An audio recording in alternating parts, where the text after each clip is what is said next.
All right, welcome back to the Daily Facts, and we are going to pick up where we left off from part two. So, this is part three of the read through of the Julian Assange indictment. So, let's go ahead and get started. After receiving Assange's approval to establish a relationship between WikiLeaks and LuzSec, teenager made contact with Topiary on June 16th, 2011, by going through Lorelei. To show Topiary that teenager spoke for WikiLeaks so that an agreement could be reached between WikiLeaks and LulzSec, teenager posted to YouTube and then quickly deleted a video of his computer screen that showed the conversation that he was then having with Topiary. The video turned from teenager's computer screen and showed Assange sitting nearby. Teenager told Topiary, "My main purpose here is mainly to create some kind of a connection between LulzSec and WikiLeaks." Topiary agreed to this partnership, stating, "If we do get a massive cache of information, we'd be happy to supply you with it." Teenager later added, "WikiLeaks cannot publicly be taking down websites, but we might give a suggestion of something or something similar if that's acceptable to LulzSec." On June 19, 2011, LulzSec posted a release stating that it was launching a movement called AntiSec that would engage in cyber attacks against government agencies, banks, and cybersecurity firms. From this point forward, people affiliated with the groups often use the names LulzSec and AntiSec interchangeably. In the fall of 2011, teenager left WikiLeaks. Sabu, Hammond, and Assange. On September 25th, 2011, media outlets reported that hackers claiming an affiliation with Anonymous and LulzSec announced they had hacked the servers of a private intelligence consulting company. Intelligence consulting company is what they're going to call that. That's what they're going to call it going forward. On December 29, 2011, in a chat with other hackers on an IRC channel called Lulzmas, a hacker affiliated with LulzSec, AntiSec, Jeremy Hammond, told the others that information hacked from intelligence consulting company was being sent to WikiLeaks. On December 29, 2011, in a chat with other hackers on the Lulzmas IRC channel, Hammond informed Elche and others in the group, JA almost done copying the files. Hammond also told Elche that there should be no leaks about this partnering. In December 2011, Hammond told Sabu that he had been partnering with an individual at WikiLeaks who Hammond believed to be Assange. Hammond explained that he had received from that individual a message that WikiLeaks would tweet a message in code. Then, seeing that shortly thereafter, the WikiLeaks Twitter account tweeted "Rats for Donovan," received another message from the individual believed to be Assange, explaining that the tweet contained an anagram for a particular term that such individual specified, and the term specified contained a reference to the name of intelligence consulting company. On December 31st, 2011, WikiLeaks tweeted hashtag anti-sec, owning law enforcement in 2012, as well as links to emails and databases that Hammond and AntiSec had obtained from hacking two U.S. state police associations. On January 3rd, 2012, WikiLeaks tweeted a link to information that LulzSec, AntiSec had hacked and published in 2011, stating anonymous AntiSec LulzSec releases in 2011. On January 6, 2012, WikiLeaks tweeted a link to a spoofed email sent by Hammond to the clients of intelligence consulting company, purporting to be the CEO of that company, stating anonymous IRC email sent by Antisec to intelligence consulting companies. Customers, anonymous, Lulsec. In January 2012, Hammond told Sabu that JA provided to Hammond a script to search the email stolen from intelligence consulting company, and that JA would provide that script to associates of Hammond as well. Hammond also introduced Sabu via Jabber to JA. In January and February 2012, Sabu used Jabber to chat with this WikiLeaks leader, who used various monikers on Jabber CCD that are attributed to Assange for reasons including, but not limited to, the following. When Sabu suggested that it had to be boring to stay at Ellingham Hall every day with an ankle bracelet to look at all day, Assange responded that he was involved in Supreme Court strategy, foul theory, new crypto systems for our guys, talking to sources, coordinating new releases, another 5 lawsuits, PR, TV series, press complaints, trying to get money back from old lawyers, working on new books, censorship projects, moving money, people around, about the same as any CEO of a medium sized international company with a lot of lawsuits. Assange said that he was very busy, but trusted only himself to deal with sources. He said that the others who worked at WikiLeaks were good people, but indicated that he lacked confidence that anyone at WikiLeaks, other than himself, could survive prosecution in prison without talking to law enforcement. On January 16, 2012, Sabu asked Assange how the case was going. In response, Assange said, "It's a huge legal political quagmire," and also said, "If I'm going down, it sure hasn't been without a fight." On January 16, 2012, Assange told Sabu that he was making a television show in which he would be interviewing ultimate insiders and outsiders on the fate of the world. Assange told Sabu that on his show, he would interview guests including presidents, the leader of Hezbollah, and participants in the Occupy movement. On February 21st, 2012, Assange told Sabu that he had the previous day interviewed a former Guantanamo Bay prisoner who now ran the website cageprisoners.org. On January 16, 2012, and in response to a message from Sabu that stated, "If you have any targets in mind, by all means, let us know," Assange initially responded that he could not give target suggestions for the obvious legal reasons, but approximately 44 seconds later added, but for people that do bad things and probably have that documented, there's research and investigative firm and lots of the companies listed on a website whose address Assange provided.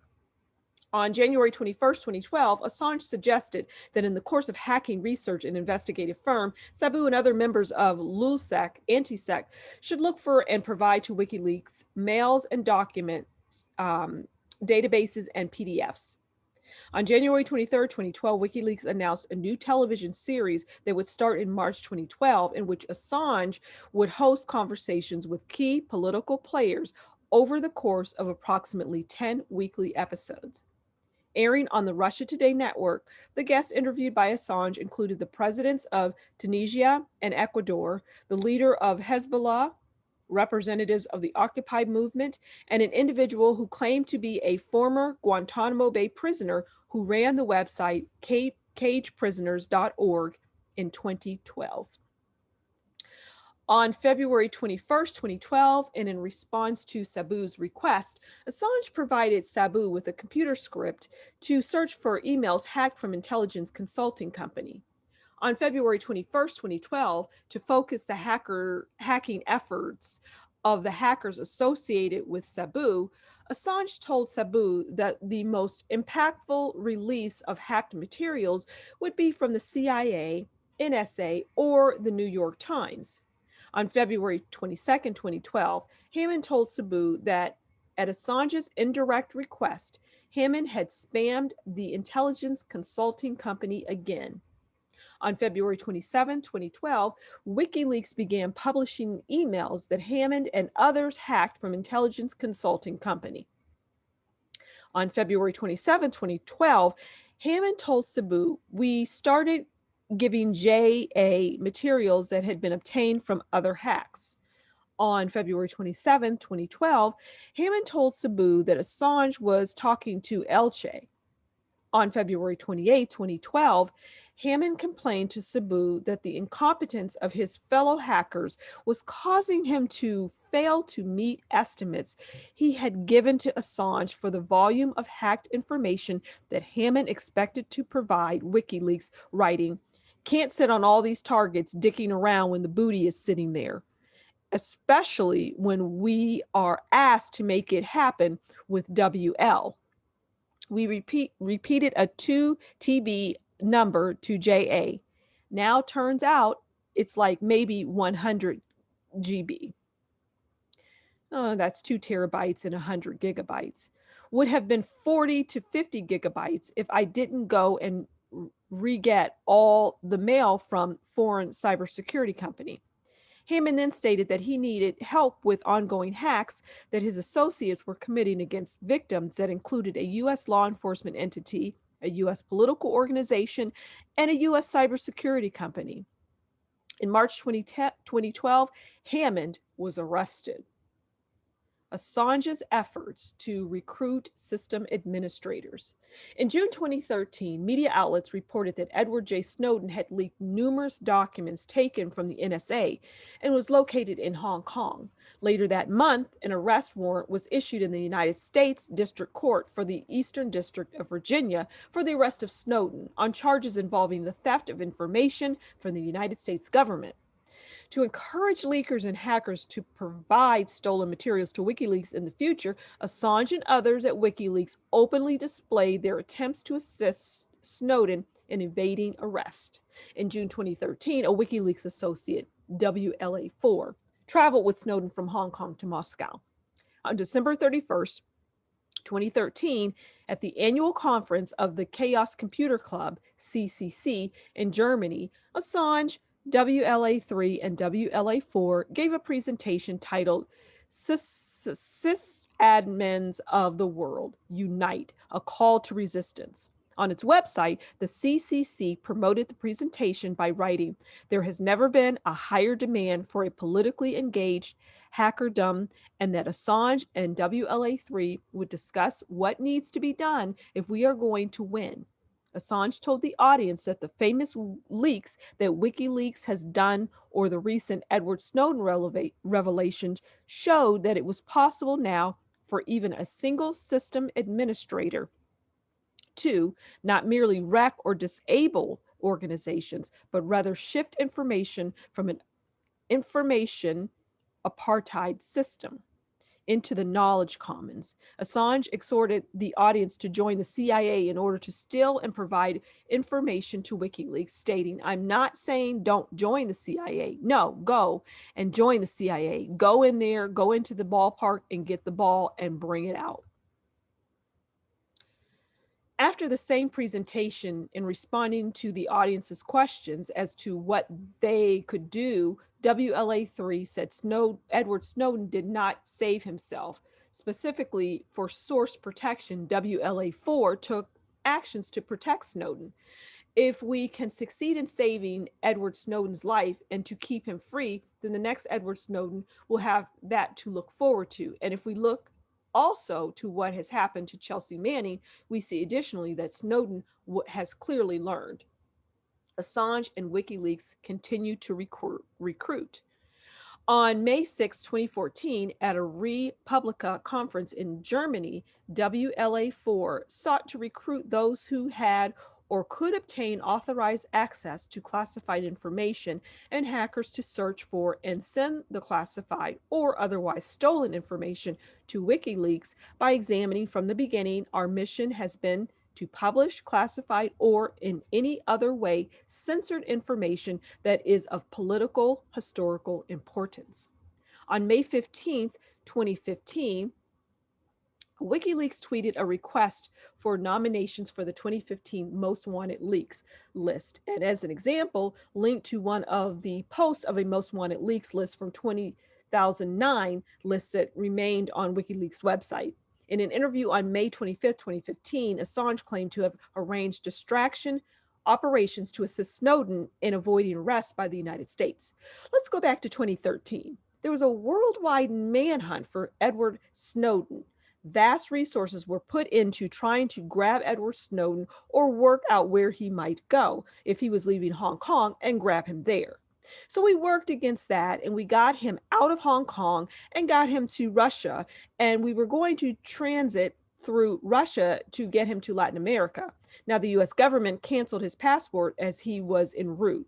It seems to Moscow, meaning that he then couldn't take his next flight, which had been booked through Cuba. And at that point, there became a question of, well, how else can he proceed? If he can't proceed by a commercial airline, are there other alternatives? And so we looked into private flights, private jets, other unusual routes for commercial jets, and presidential jets.